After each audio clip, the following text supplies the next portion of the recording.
Hello बच्चों, कैसे हैं आप लोग। आज हम डिस्कस कर रहे हैं इलेक्ट्रोमैग्नेटिक वेव्स और ये इस चैप्टर की सेकंड वीडियो है। आइए देखते हैं आज का पहला क्वेश्चन।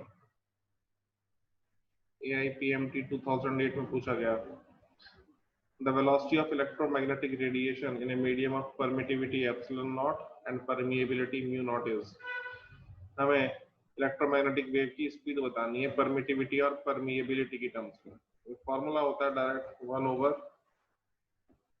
1/म्यू not epsilon not. साफ दिखाई दे रहा है, पहला ऑप्शन सही आंसर है। First option is the right answer. आगे चलते हैं, नेक्स्ट क्वेश्चन देखते हैं।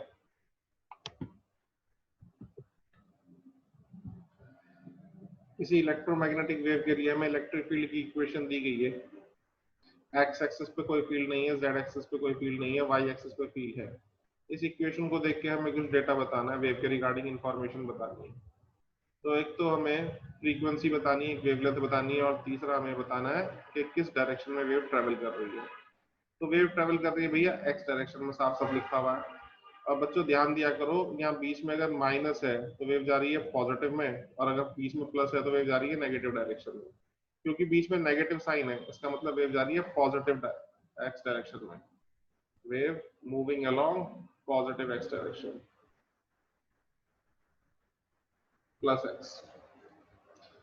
रही बात फ्रीक्वेंसी की और वेवलेंथ की, तो फ्रीक्वेंसी और वेवलेंथ निकालने के लिए बता दूं, टी के साथ वाली जो टर्म होती है वो ओमेगा होती है। ओमेगा की वैल्यू हमें दे दी गई 2 पाई इंटू 10 की पावर 6 रेडियन पर सेकेंड या रेडियन पर मीटर, सॉरी। अच्छा, अब हमें ओमेगा जानते हैं 2 पाई न्यू होता है, तो ये हो गया 2 पाई इंटू 10 की पावर 6। 2 पाई से 2 पाई कैंसिल आउट हो गया, फ्रीक्वेंसी आ गई 10 की पावर 6 हर्ट्ज। ये फ्रीक्वेंसी आ गई इलेक्ट्रोमैग्नेटिक वेव की। रही बात वेवलेंथ की, वेवलेंथ निकालने के लिए मैं आपको बता दूं, एक्स के साथ जो टर्म लिखी होती है ये के होती है। एक के को रिप्रेजेंट करती है, के को नोट करती है। के होता है हमारा प्रोपेगेशन कांस्टेंट, प्रोपेगेशन कांस्टेंट, इसी को वेव वेक्टर भी कहते हैं। और के की वैल्यू होती है 2 पाई बाय लैम्डा। इक्वेशन में दिखाई दे रहा है, ये वैल्यू दी गई है पाई इंटू 10 की पावर -2। पाई से पाई कैंसिल आउट हो गया, तो लैम्डा आ गया 2/10 की पावर -2 या फिर 200 मीटर। वेवलेंथ भी मिल गई, फ्रीक्वेंसी भी मिल गई, और किस डायरेक्शन में वेव ट्रैवल कर रही है वो भी हमें पता चल गया। ऑप्शन मैच करें, वेव जा रही है एक्स डायरेक्शन में, फ्रीक्वेंसी 10 की पावर 6 लेकिन वेवलेंथ 100, तो ये ऑप्शन गलत हो गया।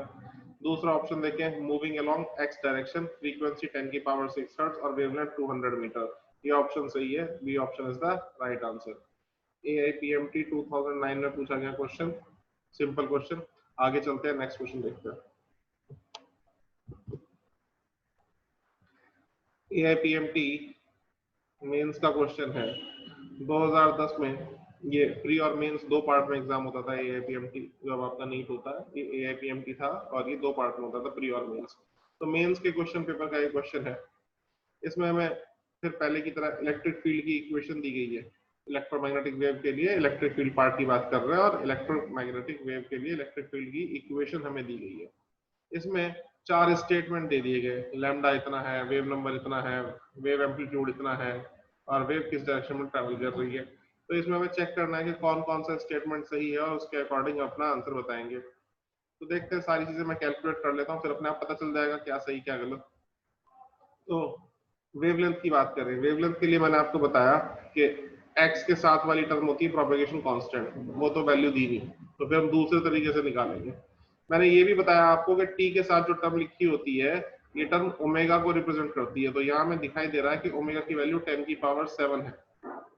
अच्छा, तो वेव वेलोसिटी निकाल लेते हैं यहाँ से, है ना। v is equal to omega by k, तो के हो गया ओमेगा बाय v। ओमेगा दिया है 10 की पावर 7, और वेव वेलोसिटी, यहाँ इलेक्ट्रोमैग्नेटिक वेव है, और किसी भी इलेक्ट्रोमैग्नेटिक वेव के लिए वेव की वेलोसिटी होती है 3 इंटू 10 की पावर 8 मीटर पर सेकेंड।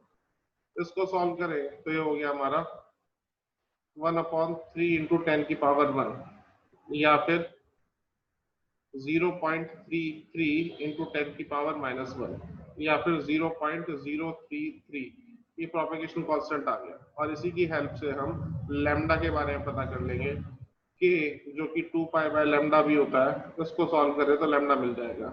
लैम्डा हो जाएगा 2 पाई बाय के।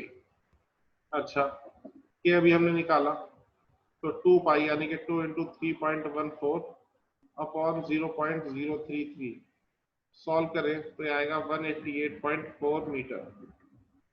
अच्छा, ये हमारे को प्रोपेगेशन कांस्टेंट मिल गया, वेवलेंथ मिल गई, और इसमें वेव एम्पलीट्यूड की बात कर रहे हैं। वेव एम्पलीट्यूड ये है, इक्वेशन जो जनरल होती है वो होती है E is equal to E naught cos omega t plus minus k x.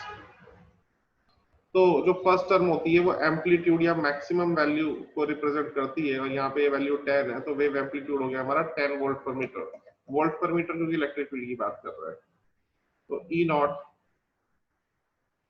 या फिर वेव एम्पलीट्यूड ये हो गया हमारा 10 वोल्ट पर मीटर। आखिरी किस डायरेक्शन में वेव ट्रेवल कर रही है वो दिखाई दे रहा है, क्योंकि इक्वेशन में x लिखा हुआ है, तो x डायरेक्शन में चल रही है। अच्छा, अब x डायरेक्शन में है लेकिन बीच में पॉजिटिव साइन है, तो ये नेगेटिव x की तरफ ट्रेवल कर रही है। अच्छा, नेगेटिव x की तरफ ट्रेवल कर रही है। अब मैच करते हैं कौन सा स्टेटमेंट सही है कौन सा गलत है। वेवलेंथ तो हमारी सही आ रही है 188.4, वेव नंबर गलत है, इनका 0.33 दिया है, हमने कैलकुलेट किया 0.033, तो ये गलत हो गया। वेव एम्पलीट्यूड ठीक है 10 वोल्ट पर मीटर, और वेव ये कह रहे हैं पॉजिटिव एक्स में, जबकि हमारे अकॉर्डिंग वेव जा रही है नेगेटिव एक्स में, तो ये भी गलत है। तो फर्स्ट और थर्ड स्टेटमेंट सही है, और फर्स्ट और थर्ड स्टेटमेंट के अकॉर्डिंग डी ऑप्शन सही है। D option is the right answer. ये क्वेश्चन हो गया, आगे चलते हैं, नेक्स्ट क्वेश्चन देखते हैं। AIPMT 2010 का question, which of the following statement is false. Wrong statement हमें ढूंढ के बताना है। 4 स्टेटमेंट दिए गए इलेक्ट्रोमैग्नेटिक वेव्स के रिगार्डिंग, और हमें बताना है कौन सा स्टेटमेंट गलत है, कौन सा स्टेटमेंट फॉल्स है। Both electric field and magnetic field vectors attain the maxima and minima at the same place and same time.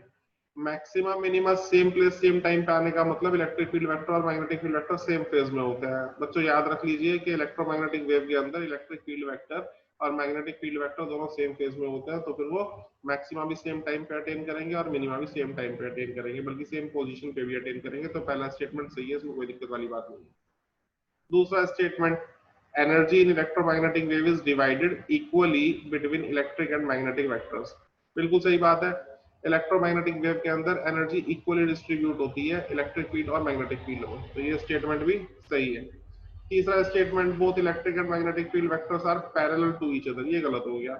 Electric field और मैग्नेटिक फील्ड एक दूसरे के परपेंडिकुलर होते हैं, और साथ में परपेंडिकुलर होते हैं वेव के डायरेक्शन ऑफ प्रोपेगेशन से, तो तीसरा स्टेटमेंट गलत है, तीसरा फॉल्स है। हमें फॉल्स स्टेटमेंट ही ढूंढना है, तो C option is the right answer. ये क्वेश्चन हो गया, आगे चलते हैं नेक्स्ट क्वेश्चन। AIPMT 2011 का question, decreasing order of wavelength बताना है हमें, किस किस का, इंफ्रारेड का, माइक्रोवेव का, अल्ट्रावायलेट का और गामा का। तो इसके लिए हम हेल्प लेंगे इलेक्ट्रोमैग्नेटिक स्पेक्ट्रम की, जो पहले भी कई बार मैं आपको बता चुका हूँ। Electromagnetic spectrum increasing order of wavelength होता है। सबसे पहले आती है कॉस्मिक, फिर गामा, फिर एक्सरे, फिर अल्ट्रावायलेट, फिर विजिबल, फिर इंफ्रारेड, फिर माइक्रोवेव और फिर radio wave. This is the increasing order of wavelength for electromagnetic waves. अच्छा, हमें बात करनी है इंफ्रारेड, माइक्रोवेव, अल्ट्रावायलेट और गामा की। माइक्रोवेव, इंफ्रारेड, अल्ट्रावायलेट और गामा, हमें बताना है decreasing order of wavelength. Decreasing order का मतलब सबसे ज्यादा वेवलेंथ सबसे पहले, तो सबसे पहले आएगा माइक्रोवेव, उसके बाद आएगा इंफ्रारेड, उसके बाद आएगा ये हमारा हमसे अल्ट्रावायलेट, सॉरी मैंने विजिबल पर टिक कर दिया, ये अल्ट्रावायलेट की बात कर रहा हूं। उसके बाद आएगा अल्ट्रावायलेट, और लास्ट में आएगा गामा। कौन सी ऑप्शन है? ए option is the right answer. आगे चलते हैं next question. AIPMT 2011, electric field और मैग्नेटिक फील्ड दिए हुए हैं इलेक्ट्रोमैग्नेटिक वेव के लिए। वेव जा रही है z डायरेक्शन में, तो इलेक्ट्रिक फील्ड और मैग्नेटिक फील्ड कहाँ होंगे? बच्चों ध्यान रखना कि इलेक्ट्रिक फील्ड और magnetic field vector direction of propagation of wave के परपेंडिकुलर होते हैं। डायग्रामेटिकली अगर मैं बात करूं,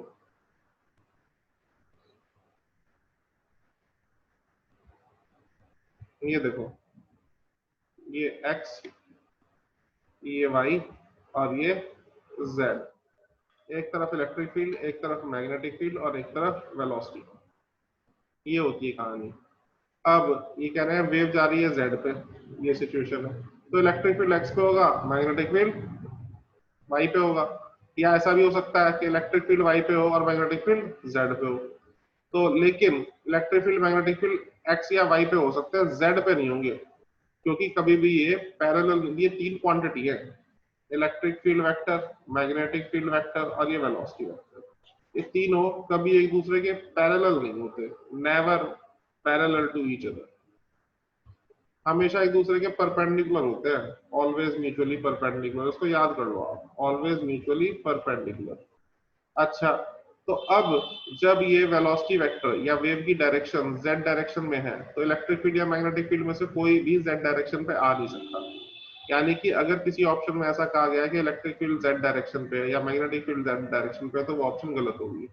बी ऑप्शन में इलेक्ट्रिक फील्ड को z पे दिखाया गया k कैप, तो ये गलत हो गई। सी ऑप्शन में ऐसा कुछ नहीं है, डी ऑप्शन में मैग्नेटिक फील्ड को z पे दिखाया गया है, तो ये भी गलत हो गई। आंसर हो सकता है ए या सी में से, अब वो चेक कर लेते हैं। देखो, अब ये वेलोसिटी वेक्टर जो होता है बेटा, वो E क्रॉस B होता है। अच्छा, अगर मैं इलेक्ट्रिक फील्ड को लेता हूँ I कैप पे, यानी कि x पे, और इसको J कैप पे, तो वेलोसिटी वेक्टर आता है K कैप पे, ये सही है। और अगर मैं ऐसा करूं कि इसको J कैप पे लूं और इसको I पे, तो ये आएगा -K, तो ये सिचुएशन से मैच नहीं करता, यानी कि ये गलत है। यानी कि अगर मेरा इलेक्ट्रिक फील्ड में मान लेता हूँ कि y डायरेक्शन में है j कैप पे, और magnetic field vector i cap पे मान लेता हूँ, तो वेव की डायरेक्शन, इलेक्ट्रोमैग्नेटिक वेव का डायरेक्शन ऑफ प्रोपेगेशन -k पे होना चाहिए, यानी कि -z पे होना चाहिए, जबकि क्वेश्चन में साफ कहा गया है ये +z पे है, तो ये पॉसिबिलिटी तो खत्म हो जाती है। एक ही ऑप्शन बचता है कि इलेक्ट्रिक फील्ड हो हमारा i कैप पे और मैग्नेटिक फील्ड हो j कैप पे। तो ऐसा दिख रहा है सिर्फ हमें पहले ऑप्शन में, तो पहला ऑप्शन सही है, first option is the right answer. आगे चलते हैं, नेक्स्ट क्वेश्चन देखते हैं भाई। AIPMT मेंस 2012 का क्वेश्चन, रेशो की बात कर रहे हैं, ratio of amplitude, magnetic field और इलेक्ट्रिक फील्ड का जो रेशो होगा वो क्या रिप्रेजेंट करता है। तो बच्चों, इलेक्ट्रिक फील्ड और मैग्नेटिक फील्ड का रेशो तो स्पीड ऑफ लाइट बताता है या स्पीड ऑफ इलेक्ट्रोमैग्नेटिक वेव बताता है। ध्यान रखना, यहाँ से एक चीज और पता चल रही है कि इलेक्ट्रिक फील्ड ज्यादा होता है, मैग्नेटिक फील्ड कम होता है, क्योंकि इलेक्ट्रोमैग्नेटिक वेव या स्पीड ऑफ लाइट जो होती है वो 3 × 10⁸ होती है, तो इलेक्ट्रिक फील्ड 3 × 10⁸ टाइम्स ज्यादा होता है मैग्नेटिक फील्ड से। ये तो डिफरेंट बात मैंने आपको बता दी, लेकिन लर्निंग टाइप क्वेश्चन है, ये आप याद कर सकते हैं। इलेक्ट्रिक फील्ड और मैग्नेटिक फील्ड का रेशो सी होता है, ये हमसे बी और सी ई की वैल्यू बात कर रहा है, बी और इलेक्ट्रिक फील्ड, मैग्नेटिक फील्ड और इलेक्ट्रिक फील्ड का रेशो, तो 1/c हो जाएगा, यानी कि ये रेसिप्रोकल हो जाएगा स्पीड ऑफ लाइट में। तो B option is the right answer. ये क्वेश्चन हो गया, आगे चलते हैं, नेक्स्ट क्वेश्चन देखते हैं। AIPMT 2012 का क्वेश्चन, इसमें फिर से इलेक्ट्रिक फील्ड की इक्वेशन दे दी गई, ठीक है। अच्छा, हमें वेव वेक्टर पूछ रहे हैं या प्रोपेगेशन कांस्टेंट के बारे में पूछ रहे हैं, कैलकुलेट कर लेते हैं, कोई इशू नहीं है। देखिए, टी के साथ वाली टर्म ओमेगा होती है, कई बार मैं आपको बता चुका कि टी के साथ में जो टर्म लिखी होती है वो ओमेगा को रिप्रेजेंट करती है, और इस इक्वेशन से दिखाई दे रहा है कि ओमेगा की वैल्यू है 6 × 10⁸ अच्छा, तो v होता है ओमेगा बाय के, तो k हो गया हमारा omega by v। Omega 6 × 10⁸, electromagnetic wave की स्पीड होती है 3 × 10⁸, ये सॉल्व होकर आ गया 2, ये हो गया 2 मीटर इनवर्स। तो साफ दिखाई दे रहा है पहला ऑप्शन सही है, ए option is the right answer, है ना। आई होप आपको समझ में आ रहा होगा।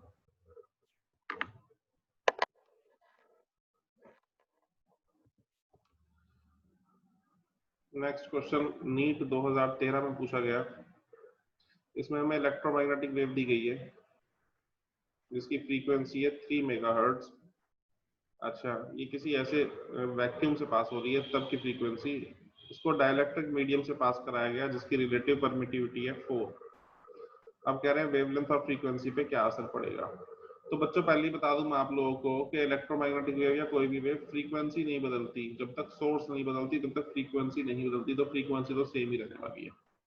और फ्रीक्वेंसी सेम के अकॉर्डिंग देखिए, पहले में तो फ्रीक्वेंसी उन्होंने आधी कर दी पहले ऑप्शन में, दूसरे में फ्रीक्वेंसी अनचेंज कर दी, तीसरे में फ्रीक्वेंसी अनचेंज कर दी, चौथे में फ्रीक्वेंसी अनचेंज। तो पहला तो कभी हो ही नहीं सकता, ऑप्शन हमें ढूंढना है लास्ट के 3 में से, उसको सॉल्व करके निकालेंगे। तो हम इसमें देखते हैं स्पीड के लिए या वेलोसिटी ऑफ इलेक्ट्रोमैग्नेटिक वेव के लिए फॉर्मूला होता है 1/μ0 एप्सिलॉन नॉट का अंडर रूट। ये होता है वैक्यूम में, इन वैक्यूम, ठीक है। इन मीडियम फॉर्मूला बदल जाता है, ये इसको v लिख देता हूं मैं, ये हो जाएगा 1/μ एप्सिलॉन, या फिर v is equal to 1/μ, mu की जगह हम खोल के लिख सकते हैं mu R mu naught epsilon R epsilon naught. अच्छा, ये मीडियम में है। और डाइलेक्ट्रिक मीडियम के लिए, फॉर डाइलेक्ट्रिक्स, म्यू आर होता है 1, एप्सिलॉन आर की वैल्यू दे दी 4। अच्छा, ये दो इक्वेशन बना के डिवाइड कर ले, सॉल्व कर ले तो काम आसान हो जाएगा। इसको मैं सेकंड बाय फर्स्ट अगर कर दूं तो ये हो गया v/c। अच्छा, और इधर आ जाएगा हमारा mu naught epsilon naught upon में mu naught epsilon R epsilon naught.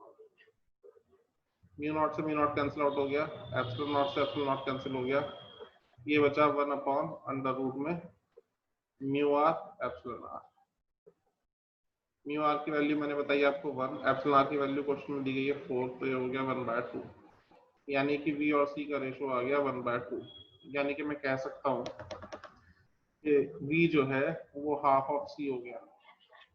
अच्छा, किसी भी वेव के लिए जो वेलोसिटी होती है, स्पीड होती है, वो फ्रीक्वेंसी और वेवलेंथ की प्रोडक्ट के इक्वल होती है, ये चेंज नहीं होती फ्रीक्वेंसी।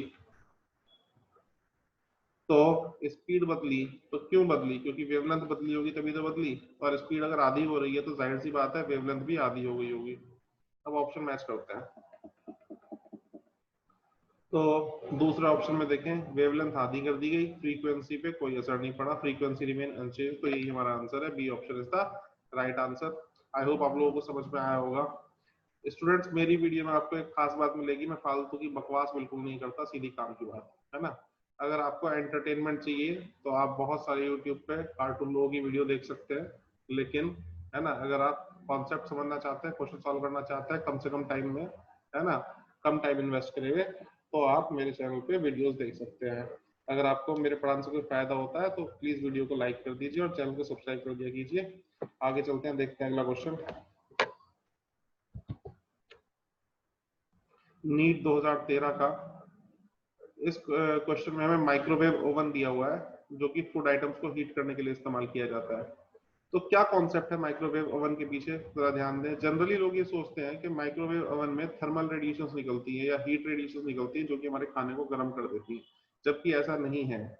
जो हमारे फूड पार्टिकल्स होते हैं उनके अंदर वाटर कंटेंट होता है, और वाटर के जो मॉलिक्यूल्स हैं उनकी कुछ ना कुछ नेचुरल फ्रीक्वेंसी ऑफ वाइब्रेशन होती है। माइक्रोवेव्स, जब हम माइक्रोवेव ओवन से ऐसी माइक्रोवेव निकलती है जिनकी फ्रीक्वेंसी मैच कर जाती है वाटर मॉलिक्यूल्स की नेचुरल फ्रीक्वेंसी के साथ, तो रेजोनेंस कंडीशन अराइज होती है, और उस रेजोनेटिंग कंडीशन की वजह से हमारे फूड सब्सटेंस हीट अप हो जाते हैं। तो इसमें सही ऑप्शन जो होगा सी ऑप्शन होगा, frequency of microwave must match the resonant frequency. C option is the right answer. आगे चलते हैं, नेक्स्ट क्वेश्चन। लाइट के लिए हमें एनर्जी फ्लक्स दिया हुआ है, मतलब इंटेंसिटी दी हुई है। अच्छा, जो कि परफेक्टली रिफ्लेक्टिंग सरफेस पे स्ट्राइक हो रही है नॉर्मली, सरफेस एरिया दे दिया गया, फोर्स कितनी लगेगी ये पूछा। तो इसमें दो सिचुएशन है, एक तो होता है बेटा perfectly reflecting surface, perfectly reflecting surface, और एक होता है परफेक्टली एब्जॉर्बिंग सरफेस। दोनों के लिए बता देता हूं मैं आपको। परफेक्टली रिफ्लेक्टिंग सरफेस के लिए जो फोर्स लगती है वो होती है 2IA/c, और परफेक्टली एब्जॉर्बिंग सरफेस के लिए होती है IA/C। इस क्वेश्चन में परफेक्टली रिफ्लेक्टिंग सरफेस कहा गया, फोर्स हमें कैलकुलेट करनी है तो हम फॉर्मूला इस्तेमाल करेंगे 2IA/C। Intensity 25 into 10⁴, area 15 centimetre square यानी कि 15 इंटू 10⁻⁴ सेंटीमीटर स्क्वायर को मीटर स्क्वायर में कन्वर्ट कर लिया मैंने, और स्पीड ऑफ लाइट आप जानते ही हैं 3 इंटू 10⁸। सॉल्व कर सकते हैं इजीली, ये आएगा 2.5 इंटू 10⁻⁻6 न्यूटन, जैसा कि बी ऑप्शन में दिखाई दे रहा है। तो B option is the right answer. AIPMT 2014 में पूछा गया क्वेश्चन। आगे चलते हैं, नेक्स्ट क्वेश्चन देखते हैं। फिर से उसी टाइप का क्वेश्चन है। रेडिएशन है, इसकी एनर्जी है E, नॉर्मली स्ट्राइक कर रही है परफेक्टली रिफ्लेक्टिंग सरफेस पे, कितना मोमेंटम ट्रांसफर होगा ये हमसे पूछा गया। इसमें भी वही दो कंडीशन बनेंगी, परफेक्टली रिफ्लेक्टिंग सरफेस के लिए अलग और परफेक्टली एब्जॉर्बिंग सरफेस के लिए अलग। तो मैं बता देता हूँ दोनों ही आपको। परफेक्टली रिफ्लेक्टिंग सरफेस के लिए ये फॉर्मूला जो बताता हूँ याद कर लिया कीजिए बच्चों। परफेक्टली रिफ्लेक्टिंग सरफेस के लिए मोमेंटम ट्रांसफर जो होता है वो होता है 2E/C, और परफेक्टली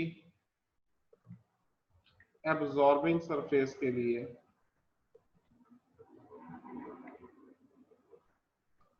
ये हो जाता है हमारा E/C। तो अब परफेक्टली रिफ्लेक्टिंग सरफेस का आ गया, तो D option is the right answer. आगे चलते हैं, नेक्स्ट क्वेश्चन। AIPMT 2015, इसमें हमें एनर्जी दे दी है इलेक्ट्रोमैग्नेटिक वेव की 15 किलो इलेक्ट्रॉन वोल्ट। अच्छा, आप कह रहे हैं ये स्पेक्ट्रम, यानी कि स्पेक्ट्रम से यहाँ मतलब है इलेक्ट्रोमैग्नेटिक स्पेक्ट्रम, तो इलेक्ट्रोमैग्नेटिक स्पेक्ट्रम के किस पार्ट को बिलोंग करेगा ये हमें बताना है। ठीक है, देखते हैं चलिए। तो एनर्जी के लिए हम जानते हैं hc/λ, तो लैम्डा हो गया हमारा hc/E। hc की वैल्यू बच्चों डायरेक्टली याद कर लो आप, 1242 इलेक्ट्रॉन वोल्ट नैनोमीटर, कैलकुलेशन करने में आसानी रहेगी आपको।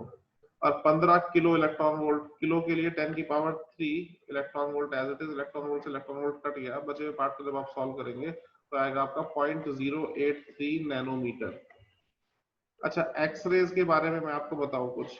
एक्सरेज की वेवलेंथ रेंज होती है 1 नैनोमीटर से 1 पिकोमीटर, या हम कह सकते हैं 1 नैनोमीटर से 0.001 नैनोमीटर, पिकोमीटर को कन्वर्ट करके लिखे तो ये जो वेवलेंथ है ये इसी रेंज में लाई कर रही है, मतलब क्लियर है, यानी कि किसकी बात कर रहे हैं, एक्स रेज की बात कर रहे हैं, और C option is the right answer. आगे चलते हैं, नेक्स्ट क्वेश्चन। नीट 2016 का क्वेश्चन, out of the following options which one can be used to produce propagating electromagnetic waves. कैसे हम डेवलप कर सकते हैं प्रोपेगेटिंग इलेक्ट्रोमैग्नेटिक वेव्स को, तो मैं बता देता हूँ आपको तीन कंडीशंस। एक तो स्टेशनरी चार्ज होता है, स्टेशनरी चार्ज मतलब charge at rest, rest condition में चार्ज है। दूसरा होता है हमारा charge particle moving with constant velocity, charge particle moving with constant या फिर यूनिफॉर्म वेलोसिटी। और तीसरी कंडीशन है चार्ज पार्टिकल एक्सीलरेटिंग। तीनों में ही अलग अलग रिजल्ट मिलते हैं। एक्सेलरेट होता हुआ चार्ज पार्टिकल कुछ और प्रोवाइड करता है, कांस्टेंट वेलोसिटी का चार्ज पार्टिकल कुछ और स्टेशनरी चार्ज पार्टिकल कुछ और। ये जो स्टेशनरी चार्ज पार्टिकल है ये सिर्फ इलेक्ट्रिक फील्ड देता है। Moving charge particle electric field तो देता ही है, साथ में मैग्नेटिक फील्ड भी देता है। और accelerating charge particle electromagnetic waves भी देता है साथ में। तो हमारा आंसर हो गया accelerating charge, B option is the right answer, है ना। ये हो गया क्वेश्चन। आगे चलते हैं, नेक्स्ट क्वेश्चन देखते हैं। 100 ओम का रेजिस्टेंस दिया हुआ है, कैपेसिटर का रिएक्टेंस भी 100 ओम है, वोल्टेज 220 वोल्ट है। जब कैपेसिटर की चार्जिंग 50% कंप्लीट हो जाती है उस समय डिस्प्लेसमेंट करंट कितना होगा ये हमें बताना है। तो डिस्प्लेसमेंट करंट के बारे में बता दूं बेटा, कि डिस्प्लेसमेंट करंट जो होता है ना वो कंडक्शन करंट के इक्वल ही होता है। यानी कि peak value of displacement current पूछी है, तो मैं बता दूं peak value of displacement current is equal to conduction current. और कंडक्शन करंट जो होगा वो होगा वोल्टेज अपॉन इंपीडेंस। वोल्टेज दी है 220, इंपीडेंस हो गया हमारा कितना 100 और 100 के अकॉर्डिंग जो हो जाएगा 100√2। अच्छा जी, ये हो गया 100√2। अच्छा, पीक वैल्यू की बात कर रहे हैं तो मैं इसमें बताऊं आपको, इसमें हमें वोल्टेज की भी पीक वैल्यू लेनी पड़ेगी। और यहाँ पे क्वेश्चन के अंदर लिखा नहीं है ये जो वोल्टेज दी है ये आरएमएस वोल्टेज है या पीक वोल्टेज है। तो मैं बताऊं आपको, जब कुछ नहीं लिखा होता है तो ये आरएमएस वोल्टेज होती है, तो हमें इसको कन्वर्ट करना पड़ेगा पीक वोल्टेज में। तो कन्वर्ट कर लेते हैं। जैसे हम जानते हैं रिलेशन कि V0 is equal to VRMS into √2, तो ये हो गया हमारा 220 इंटू √2। अच्छा, तो वोल्टेज हम लेंगे यहाँ V0, ये हो गया हमारा 220√2। और इम्पीडेंस भी मैं आपको निकाल के दिखा दूं, एक रेजिस्टेंस है और एक कैपेसिटर है, तो ये आरसी सर्किट हो गया। और आरसी सर्किट में ये होता है R² प्लस XC² का अंडर रूट, 100 का स्क्वायर प्लस 100 का स्क्वायर फिर रूट, तो ये आ गया हमारा 100√2। ये हो गया 100√2। √2 से √2 कैंसिल आउट हो गया, करंट आया 2.2 एम्पीयर। यही करंट है कंडक्शन करंट और यही है peak value of displacement current. पहला ऑप्शन दिखाई दे रहा है, साफ साफ आंसर है, तो A option is the right answer. NEET 2016 में पूछा गया क्वेश्चन। आगे चलते हैं नेक्स्ट क्वेश्चन। इलेक्ट्रोमैग्नेटिक वेव की बात कर रहे हैं फ्री स्पेस में। रूट मीन स्क्वायर वैल्यू दे दी इलेक्ट्रिक फील्ड की 6 वोल्ट पर मीटर। पीक वैल्यू पूछ रहे हैं मैग्नेटिक फील्ड की, निकाल लेते हैं। थोड़ी देर पहले मैंने आपको बताया कि इलेक्ट्रिक फील्ड और मैग्नेटिक फील्ड का जो रेशो है वो स्पीड ऑफ लाइट के इक्वल होता है। तो मैग्नेटिक फील्ड हो गया हमारा E/C। अच्छा, अब E/C से हम सॉल्व कर लेंगे, लेकिन यहाँ ध्यान दीजिएगा, अगर पीक वैल्यू चाहिए, अगर B0 यानी कि मैग्नेटिक फील्ड की पीक वैल्यू चाहिए तो इस्तेमाल करेंगे E0/C, और आरएमएस वैल्यू अगर चाहिए तो इस्तेमाल करेंगे आरएमएस वैल्यू। VRMS अगर चाहिए होता तो हम ERMS/C कर लेते। तो सिचुएशन देख के काम करेंगे। हमें यहाँ पे पूछा गया पीक वैल्यू, मैग्नेटिक फील्ड की पीक वैल्यू, तो ये वाला फॉर्मूला हम इस्तेमाल करेंगे, V0 is equal to E0/C। अब E0 को फिर सॉल्व करके लिख लेंगे हम ERMS into √2 over C। ERMS हमें दिया गया 6 इंटू √2, C की वैल्यू हम जानते हैं 3 इंटू 10 की पावर 8, तो ये हो गया 2√2 इंटू 10 की पावर -8, और 2√2 मतलब 2 इंटू 1.41 इंटू 10 की पावर -8, मतलब ये हो गया 2.83 इंटू 10 की power -8 tesla. This is the answer. A option is the right answer. NEET 2017 का क्वेश्चन है ये। इलेक्ट्रोमैग्नेटिक वेव का चैप्टर हमारा खत्म हुआ है ना।